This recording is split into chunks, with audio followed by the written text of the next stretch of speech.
Hello friends, how are doing. आज की video start करने से पहले चलिए इमेजिन करते हैं आपको एक नदी के किनारे ले चलते हैं, रिवर के किनारे। वहाँ पर आप देखेंगे कि one person falls into the river, आप उसको बाहर निकालते हैं। Then another person falls in it, आप उसको बाहर निकालते हैं। एक के बाद एक लोग गिरते जाते हैं, आप निकालते जाते हैं। और एक टाइम ऐसा आता है कि आप थक जाते हैं और नदी के किनारे बैठ जाते हैं। आपके अंदर एनर्जी नहीं बचती कि आप किसी और को नदी से बाहर निकाल पाए। तब आपके पास खड़ा हुआ एक पर्सन आपसे एक सिंपल सा क्वेश्चन पूछता है जो शायद आपने अभी तक आपके माइंड में, आपके दिमाग में नहीं आया था कि ये नदी में गिर क्यों रहे हैं। तब आप भी सोच में पड़ जाते हैं कि यस, ये नदी में गिर क्यों रहे हैं, मैंने ऐसा क्यों नहीं सोचा। तो हम ऐसा क्यों करते हैं, जैसे कि मैंने अभी कहा कि हम अपने आसपास के लोगों को उनकी सिचुएशन से निकालने में लगे रहते हैं, but we ignore the main reasons, the symptoms behind their struggles. तो ऐसा क्यों होता है, तो हम ऐसा क्यों करते हैं, जैसे कि मैंने अभी कहा कि हम अपने आसपास के लोगों को उनकी सिचुएशन से निकालने में लगे रहते हैं, but we ignore the main reasons, the symptoms behind their struggles. तो ऐसा क्यों होता है, ऐसा होता है इन 4 रीजंस के कारण। तो ये 4 रीजंस क्या हैं। नंबर 1, स्ट्रेस, जो हमारे मॉडर्न लाइफस्टाइल का एक इंडिस्पेंसिबल पार्ट बन चुका है। हम स्ट्रेस को तो ट्रीट करते हैं, स्ट्रेस को ही ट्रीट करते हैं रादर, बट हम अनहेल्दी लाइफस्टाइल्स को इग्नोर करते हैं। नंबर 2, हम डिसरप्टिव चिल्ड्रन को, स्टूडेंट्स को तो पनिश कर देते हैं क्लासरूम्स में, घर पर, लेकिन हम इमोशनल निग्लेक्ट, जिससे वो गो थ्रू हो रहे हैं, जिसको वो फेस कर रहे हैं, उसको हम भूल जाते हैं। Number 3, we counsel our employees, our team members, but we ignore the toxic workplaces. Yes, हम टॉक्सिक वर्क प्लेसेस को इग्नोर कर देते हैं, जिसके कारण ही हमें अपने एम्प्लॉयज़ की, अपने टीम मेंबर्स की काउंसलिंग करनी पड़ती है। Number 4, we criticize our youth for their behavior or whatever, but we tend to ignore the social media pressure on them and their loneliness.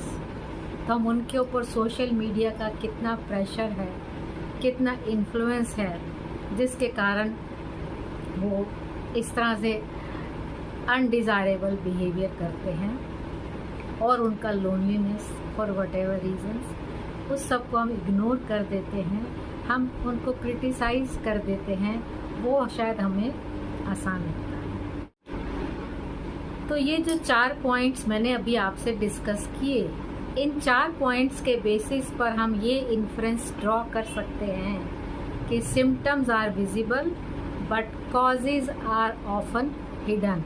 कि सिम्टम्स हमें दिखाई देते हैं, दिखाई दे रहे हैं, लेकिन उनके पीछे के जो कारण हैं, रीजंस हैं, वो छिपे रहते। तो हमेशा ये आप मान कर चलिए कि जब भी एक मीनिंगफुल चेंज आएगा हमारी सोसाइटी में, हमारे आसपास, वो हमेशा ही क्यूरोसिटी से आएगा।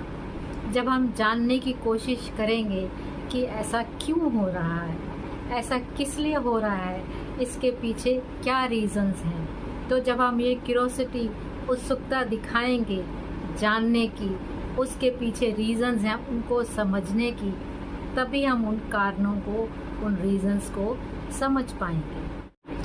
तो इसके लिए हमें हमेशा ही चीज़ों को, उसके कारण के पीछे, सिम्टम्स के पीछे जो रीजंस हैं, उनको जानने की चेष्टा करनी चाहिए। और उसके लिए एक ही वर्ड है, वाई है, why. Number 1, why is a child behaving aggressively. Number 2, why is a student losing motivation. Number 3, why are relationships breaking down. Number 4, why are people anxious despite all kinds of material comforts? So every behavior is telling us a story if we have ears to listen to it. तो हर कहानी हमें कुछ ना कुछ बता रही है, हर behaviour हमें एक कहानी बता रहा है। अगर हमारे पास सुनने की क्षमता है, अगर हम सुनना चाहते हैं उस बिहेवियर के पीछे क्या कहानी है। Number 3, prevention is better than intervention. Yes, you heard it right. Prevention is better than intervention. आप किसी भी प्रॉब्लम को पहले ही प्रिवेंट कर दीजिए, होने से पहले, बजाय कि बाद में आप उसमें इंटरवीन करें। जैसे कि आप नंबर 1, किसी ब्रिज के चारों तरफ रेलिंग लगवाना is much better than stationing ambulances downstairs. किसी ब्रिज के नीचे आप एम्बुलेंस खड़ा करें, उससे अच्छा होगा कि आप उस ब्रिज के चारों तरफ रेलिंग लगवा दें, जिससे कि कोई गिर ही ना पाए और उन एम्बुलेंस की ज़रूरत ही ना पड़े। Number 2, teaching emotional regulation to children is far better than dealing with emotional breakdowns later. Number 3, it's easier to instill values in children than correcting adults. तो जो सोसाइटी को हम सबसे बड़ी सर्विस दे सकते हैं, रेंडर कर सकते हैं, वो है कि लोगों को रेस्क्यू करने की बजाय हम उन कारणों को, उन रीजंस को फाइंड आउट करें, जिससे कि हम लोगों को हमें बचाने की ज़रूरत ही ना पड़े। तो आइए हम इस पर सोच विचार करें। मैंने ये 3 पॉइंट्स जॉट डाउन किए हैं जो मेरे दिमाग में आए हैं, तो आइए इन पर सोच विचार करते हैं। आप भी कीजिए, मैं भी करती हूँ। तो क्या आप मुझसे सहमत हैं? आप इन 3 पॉइंट्स पर विचार करना चाहेंगे, रिफ्लेक्ट करना चाहेंगे? इस वीडियो के कमेंट सेक्शन में कमेंट करके ज़रूर बताइए। Number 1, are we simply solving problems और managing crisis? Number 2, are we listening deeply enough? Number 3, what river exist in our homes, schools or workplaces? So we can conclude that compassion teaches us to rescue people. Wisdom teaches us to walk upstream and find out why they are falling in.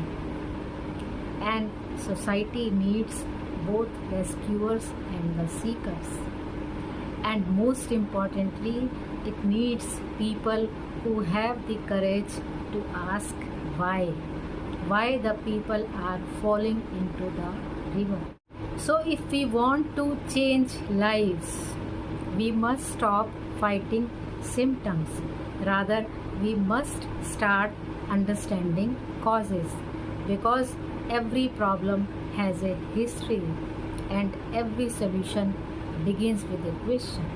I would like to conclude or end this video of mine with this inference of mine. Every compassionate society would like to save people from falling in the river.